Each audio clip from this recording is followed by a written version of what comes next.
এটা হযরত মুহাম্মদ সাল্লাল্লাহু আলাইহি ওয়াসাল্লামের বিশালতা।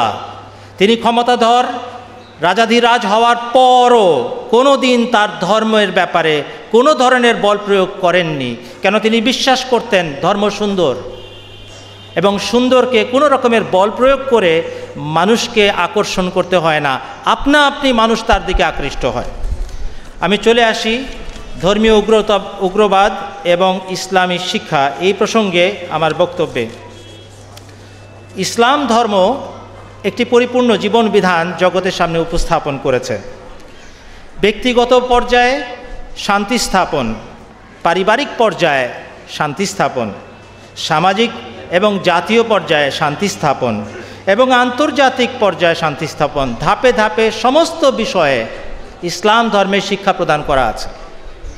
এবং সমাজের সবচেয়ে মৌলিক একক পরিবার থেকে যে যাত্রা আরম্ভ হয়, তার দ্বারাই সমাজ গঠিত হয়, জাতি গঠিত হয়, রাষ্ট্র গঠিত হয় এবং পরবর্তীকালে আন্তর্জাতিক পর্যায়ে একটি সমাজ এবং মানব জাতি পরিস্ফুটিত হয়ে সামনে ধরা দেয়।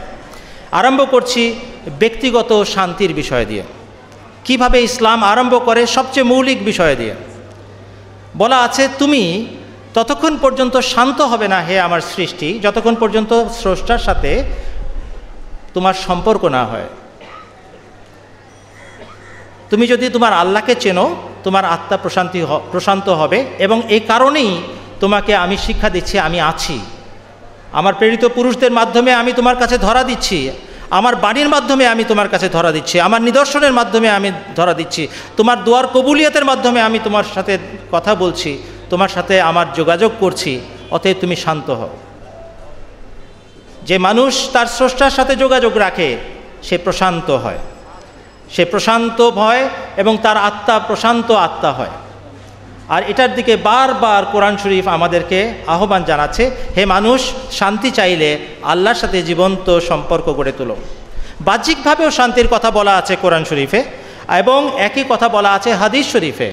কোরআন শরীফেও সালাম দেওয়ার কথা বারবার শেখানো হয়েছে, হাদিস শরীফেও বারবার বলা হয়েছে। মুসলিম শরীফের হাদিসে বর্ণিত আছে, আফশুস সালামা বাইনাকুম, তোমাদের নিজেদের মাঝে তোমরা সালামের প্রচলন করো, তোমরা একে অপরকে একটা উপহার দাও, আসসালামু আলাইকুম। আমি হে আল্লাহর বান্দা, তোমাকে চিনি বা না চিনি, তোমাকে আমি সালাম দেই, আমি তোমার জন্য দোয়া করি যে শান্তি আল্লাহ তাআলা আমাদের জন্য ধার্য করেছেন বলে কোরআনে বর্ণনা করেছেন, সেটা যেন কেবল আমি লাভ না করি, তুমিও লাভ করো। কেবল তুমি লাভ না করো, তোমার পরিবারও যেন লাভ করে, তোমার সমাজও যেন লাভ করে, তোমার জাতিও যেন লাভ করে। এই জন্য শিক্ষাটা এইভাবে দেওয়া হয়েছে, আলাইকুম, বহু বচনে দোয়াটা দিবে, আর অনেক বেশি ছড়াবে এটাকে। এবং কোন দিকের কথা বলা হচ্ছে আপনারা নিশ্চয়ই দেখছেন, স্টেজের পিছনে একটি আয়াতের উল্লেখ আছে সূরা ইয়াসিনের, এবং সেখানে আয়াতটি বলা আছে, সালামুন কওলাম মির রাব্বির রহিম, চিরশান্তি বর্ষিত হোক হে আমার সৃষ্টি মানুষ, এটা হচ্ছে তোমাদের দয়াশীল খোদার পক্ষ থেকে সর্বোচ্চ পুরস্কার। এবং অভিবাদন হবে, জান্নাতের অভিবাদন হবে সালাম, শান্তিপ্রাপ্ত আত্মা এসেছো শান্তির জগতে, এসো শান্তিনিকেতন, এসো স্থায়ী শান্তিনিকেতনে বসবাস করো তোমরা এখানে। এই আহ্বান যেটা আল্লাহ তাআলা জানিয়ে রেখেছেন আমার পক্ষ থেকে তোমাদেরকে উপহার হিসাবে দেওয়া হবে, সেই শান্তি কামনা করি আমরা সমস্ত জগৎবাসীর জন্য, ব্যক্তি পর্যায়ে, পারিবারিক পর্যায়ে, সামাজিক পর্যায়ে এবং আন্তর্জাতিক পর্যায়ে।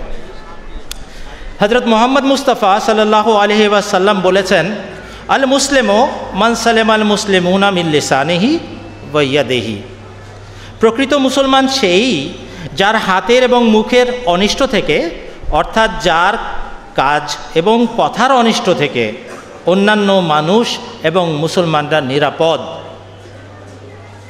যার কথা এবং কাজের অনিষ্ট থেকে অন্যান্য মানুষ এবং মুসলমানরা নিরাপদ, এই হচ্ছে মুসলমানের সংজ্ঞা, যা বানানোর জন্য হযরত মুহাম্মদ সাল্লাল্লাহু আলাইহি ওয়াসাল্লাম আমাদের চেষ্টা করে গেছে।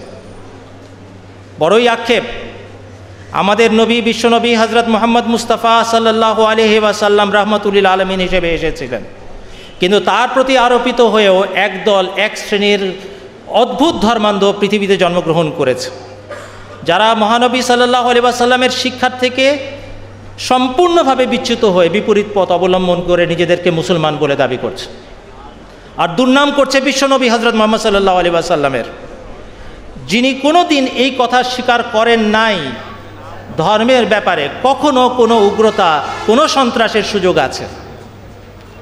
তিনি মানুষের মন জয় করেছিলেন এবং দোয়া, ভালোবাসা, যুক্তি, প্রেম এবং নিদর্শন প্রদর্শনের মাধ্যমে মানুষের মন জয় করেছিলেন। তিনি হচ্ছেন আমাদের নেতা বিশ্বনবী রাহমাতুল আলামিন খাতামুন নবীন হজরত মুহাম্মদ মুস্তাফা সাল্লাল্লাহু আলাইহি ওয়াসাল্লাম। কোনো দিন আমরা আহমদিয়া সমাজের সদস্যরা সেই সমস্ত সন্ত্রাসী মোল্লার দলের সাথে একত্র হতে পারি না যারা হজরত মুহাম্মদ সাল্লাল্লাহু আলাইহি ওয়াসাল্লামের নাম ভাঙিয়ে ঠিক উল্টো শিক্ষাটা দিয়ে যাচ্ছে। ইসলাম যা বলে না ঠিক সেই কাজগুলো করে জগতে ইসলামের দুর্নামের কারণ হচ্ছে।